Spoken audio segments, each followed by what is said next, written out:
गुरुर्ब्रह्मा गुरुर्विष्णु गुरुदेवो महेश्वरः गुरु साक्षात् परब्रह्म तस्मै ಶ್ರೀ ಗುರವೇ ನಮಃ. ನಮಸ್ಕಾರ. ವಿಜ್ಞಾನ ಅಂದ್ರೆ ಏನು ಅಂತ ಯೋಚನೆ ಮಾಡಿದಾಗ ನಮ್ಮ ತಲೆಗೆ ಬರೋದು ಏನು? ಅದೊಂದು ವೃತ್ತಿನ ಅಥವಾ ಅದಕ್ಕೂ ಮೀರಿ ನಮ್ಮೆಲ್ಲರ ಅಸ್ತಿತ್ವಕ್ಕೆ, ನಮ್ಮ ಬದುಕುಳಿಯುವಿಕೆಗೆ ಬೇಕಾದ ಒಂದು ದೊಡ್ಡ ಶಕ್ತಿನ?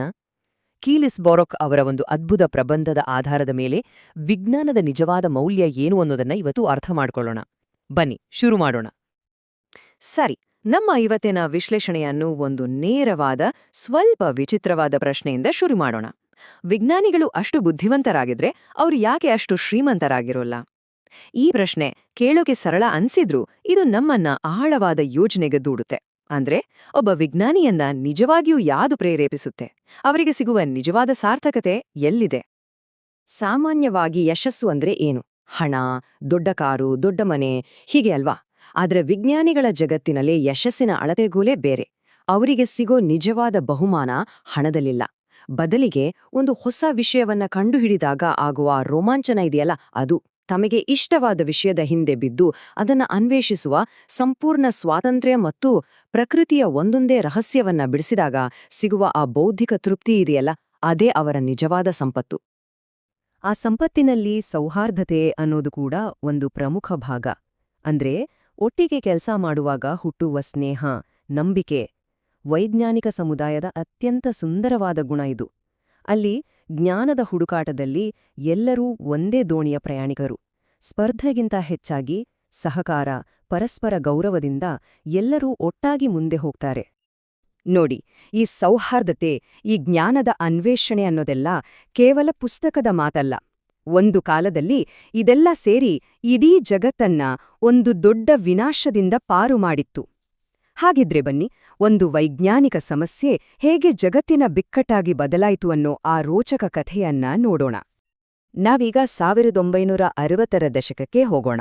ಆ ಕಾಲದಲ್ಲಿ ಜಗತ್ತು ಶೀತಲ ಸಮರದ ಅಂದ್ರೆ ಕೋಲ್ಡ್ ವಾರ್ನ ಹಿಡಿತದಲ್ಲಿತ್ತು. ಅಮೆರಿಕ ಮತ್ತು ಸೋವಿಯತ್ ಒಕ್ಕೂಟ ಎರಡೂ ಬಣಗಳ ನಡುವೆ ತೀವ್ರವಾದ ಉದ್ವಿಗ್ನತೆ. ಇಬ್ಬರ ಹತ್ರನೂ ಇಡೀ ಜಗತ್ತನ್ನೇ ನಾಶ ಮಾಡಬಲ್ಲ ಪರಮಾಣು ಅಸ್ತ್ರಗಳಿದ್ದು. ಒಂದು ಸಣ್ಣ ತಪ್ಪು ನಡೆದ್ರೂ ಸಾಕು, ಇಡೀ ಮಾನವ ಕುಲವೇ ವಿನಾಶದ ಅಂಚಿಗೆ ಹೋಗುವಂತಹ ಭಯಾನಕ ಪರಿಸ್ಥಿತಿಯದು. ಆ ಪರಿಸ್ಥಿತಿಯನ್ನ ವಿವರಿಸೋಕೆ ಮ್ಯಾಡ್ ಅನ್ನೋ ಒಂದು ಪದ ಬಳಸ್ತಿದ್ರು. ಅಂದ್ರೆ ಮ್ಯೂಚುಯಲಿ ಅಶೋರ್ಡ್ ಡಿಸ್ಟ್ರಕ್ಷನ್. ಕನ್ನಡದಲ್ಲಿ ಹೇಳೋದಾದ್ರೆ ಪರಸ್ಪರ ಖಚಿತ ವಿನಾಶ. ಇದರ ಅರ್ಥ ತುಂಬಾ ಸರಳ, ಆದ್ರೆ ಭಯಾನಕ. ಒಂದು ದೇಶ ಇನ್ನೊಂದರ ಮೇಲೆ ಅಣುಬಾಂಬ್ ಹಾಕಿದ್ರೆ ಎರಡನೇ ದೇಶವೂ ತಿರುಗಿ ಹೊಡೆಯುತ್ತೆ. ಕೊನೆಗೆ ಎರಡೂ ದೇಶಗಳು ಸಂಪೂರ್ಣವಾಗಿ ನಾಶವಾಗ್ತವೆ. ಅಂದ್ರೆ ಈ ಯುದ್ಧದಲ್ಲಿ ಗೆಲ್ಲೋರು ಯಾರೂ ಇರೋಲ್ಲ. ಈ ಒಂದು ತರ್ಕವೇ ಆ ಕಾಲದ ಗಂಭೀರತೆಯನ್ನ ನಮಗೆ ತೋರಿಸುತ್ತೆ. ಈ ಅಪಾಯವನ್ನ ಹೇಗಾದ್ರೂ ಮಾಡಿ ತಡೆಯಲೇಬೇಕು ಅಂತ ಜಿನೀವಾದಲ್ಲಿ ದೊಡ್ಡ ದೊಡ್ಡ ದೇಶಗಳು ಮಾತುಕತೆಗೆ ಕುಳಿತಿದ್ದವು, ಪರಮಾಣು ಪರೀಕ್ಷೆಗಳನ್ನ ನಿಷೇಧಿಸೋಣ ಅಂತ. ಆದ್ರೆ ಅಲ್ಲೊಂದು ದೊಡ್ಡ ಸಮಸ್ಯೆ ಬಂದು ನಿಂತ್ಕೊಳ್ತು. ಸರಿ, ಒಪ್ಪಂದ ಮಾಡಿಕೊಳ್ಳೋಣ. ಆದರೆ ಯಾವುದಾದ್ರೊಂದು ದೇಶ ಒಪ್ಪಂದವನ್ನು ಮುರಿದು ಯಾರಿಗೂ ಗೊತ್ತಾಗ್ದ ಹಾಗೆ ಭೂಮಿಯೊಳಗಡೆ ಒಂದು ಅಣುಬಾಂಬ್ ಪರೀಕ್ಷೆ ನಡೆಸ್ಬಿಟ್ರೆ ಅದನ್ನ ಕಂಡುಹಿಡಿಯೋದೇಗೆ? ಈ ಪ್ರಶ್ನೆಗೆ ರಾಜಕಾರಣಿಗಳ ಬಳಿ ಉತ್ತರವೇ ಇರಲಿಲ್ಲ. ಮತ್ತು ಇಲ್ಲೇ ನಮ್ಮ ಕಥೆ ಒಂದು ಅದ್ಭುತವಾದ ತಿರುವು ಪಡೆದುಕೊಳ್ಳುತ್ತೆ. ರಾಜಕೀಯ ಕೈ ಚೆಲ್ಲಿದಾಗ ವಿಜ್ಞಾನ ಆ ಸಮಸ್ಯೆಗೆ ಒಂದು ದಾರಿಯನ್ನ ತೋರ್ಸೋಕೆ ಮುಂದೆ ಬಂತು. ವಿಜ್ಞಾನಿಗಳ ಮುಂದಿದ್ದ ಸವಾಲ್ವೇನು ಗೊತ್ತಾ? ಭೂಮಿಯೊಳಗೆ ಆಗುವ ಒಂದು ರಹಸ್ಯ ಪರಮಾಣು ಸ್ಫೋಟದಿಂದ ಉಂಟಾಗುವ ಕಂಪನಕ್ಕೂ ನೈಸರ್ಗಿಕವಾಗಿ ಆಗುವ ಭೂಕಂಪದ ಕಂಪನಕ್ಕೂ ವ್ಯತ್ಯಾಸ ಕಂಡುಹಿಡಿಯೋದು ಹೇಗೆ? ಯಾಕಂದ್ರೆ ಮೇಲ್ನೋಟಕ್ಕೆ ಎರಡು ಒಂದೇ ರೀತಿ ಕಾಣಿಸ್ತವೆ. ಇದನ್ನ ಬೇರ್ಪಡಿಸೋದು ಹೇಗೆ? ಈ ಪ್ರಶ್ನೆಗೆ ಉತ್ತರ ಭೂಕಂಪನ ತರಂಗಗಳಲ್ಲಿ, ಅಂದ್ರೆ ಸೈಸ್ಮಿಕ್ ವೇವ್ಸ್ನಲ್ಲೇ ಇತ್ತು. ನೋಡಿ, ಒಂದು ನೈಸರ್ಗಿಕ ಭೂಕಂಪ ಅನ್ನೋದು ಭೂಮಿಯ ಫಲಕಗಳು ನಿಧಾನವಾಗಿ ಚಲಿಸೋದ್ರಿಂದ ಆಗತ್ತೆ. ಹಾಗಾಗಿ ಅದು ಶಕ್ತಿಯನ್ನ ನಿಧಾನವಾಗಿ ಬಿಡುಗಡೆ ಮಾಡುತ್ತೆ.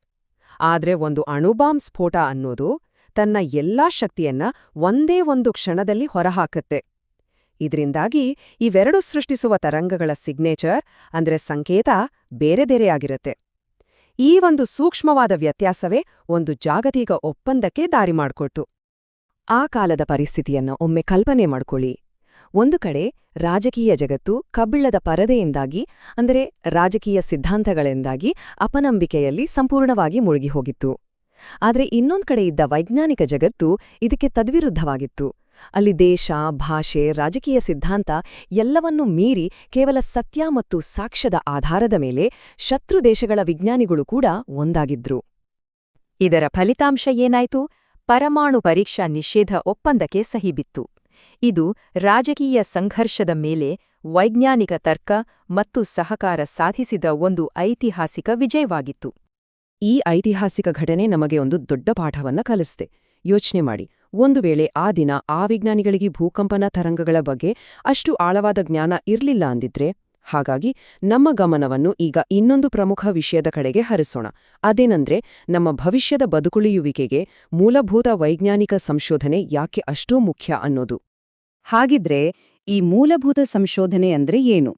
ಇದರರ್ಥ ತಕ್ಷಣ ಇದರಿಂದ ಏನು ಲಾಭ, ಇದನ್ನ ಹೇಗೆ ಬಳಸ್ಬೋದು ಅಂತ ಯೋಚಿಸದೆ ಕೇವಲ ಜ್ಞಾನವನ್ನ ಹೆಚ್ಚಿಸ್ಕೊಳ್ಬೇಕು, ಈ ಪ್ರಪಂಚವನ್ನ ಇನ್ನಷ್ಟು ಚೆನ್ನಾಗಿ ಅರ್ಥ ಮಾಡ್ಕೊಳ್ಬೇಕು ಅನ್ನೋ ಒಂದೇ ಉದ್ದೇಶದಿಂದ ನಡೆಸುವ ಸಂಶೋಧನೆ.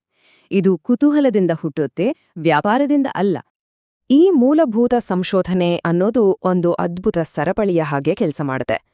ಮೊದಲು ವಿಜ್ಞಾನಿಗಳು ಮೂಲಭೂತ ಪ್ರಶ್ನೆಗಳಿಗೆ ಉತ್ತರ ಹುಡುಕೋಕೆ ಶುರು ಮಾಡ್ತಾರೆ. ಅದ್ರಿಂದ ನಾವು ಊಹಿಸಿದ ಅನಿರೀಕ್ಷಿತ ಆವಿಷ್ಕಾರಗಳು ಹುಟ್ಕೊಳ್ತವೆ. ಮುಂದೆ ಆ ಜ್ಞಾನವನ್ನ ಬಳಸಿ ಹೊಸ ತಂತ್ರಜ್ಞಾನಗಳು, ಹೊಸ ಕೈಗಾರಿಕೆಗಳು ಹುಟ್ಕೊಳ್ತವೆ.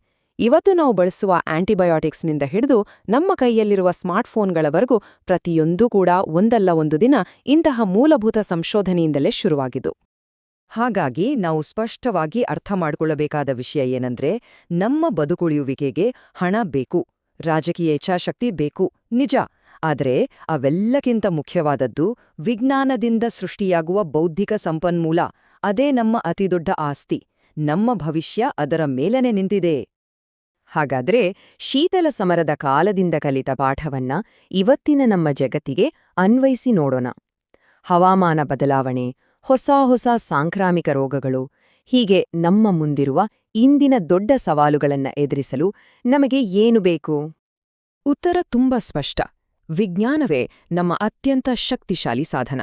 ನಮ್ಮನ್ನ ರಕ್ಷಿಸುವ, ನಮ್ಗೆ ದಾರಿ ತೋರಿಸುವ ಮತ್ತು ಮಾನವಕುಲದ ಭವಿಷ್ಯವನ್ನ ಭದ್ರಪಡಿಸುವ ಅನಿವಾರ್ಯ ಶಕ್ತಿಯದು. ಕೊನೆಯದಾಗಿ ಕೀಲಿಸ್ ಬೊರೋಕ್ ಅವರ ಒಂದು ಮಾತು ಇಡೀ ಚರ್ಚೆಯ ಸಾರಾಂಶವನ್ನ ಒಂದೇ ಸಾಲಿನಲ್ಲಿ ಹೇಳುತ್ತೆ. ಅವರು ಹೇಳ್ತಾರೆ, ವಿಜ್ಞಾನ ಇರುವವರೆಗೂ ಬದುಕುಳಿಯುವ ಭರವಸೆ ಇರುತ್ತದೆ. ಹಾಗಾದ್ರೆ ಕೊನೆಯದಾಗಿ ಈ ಒಂದು ಪ್ರಶ್ನೆಯನ್ನ ನಮಗೆ ನಾವೇ ಕೇಳ್ಕೊಳ್ಳೋಣ.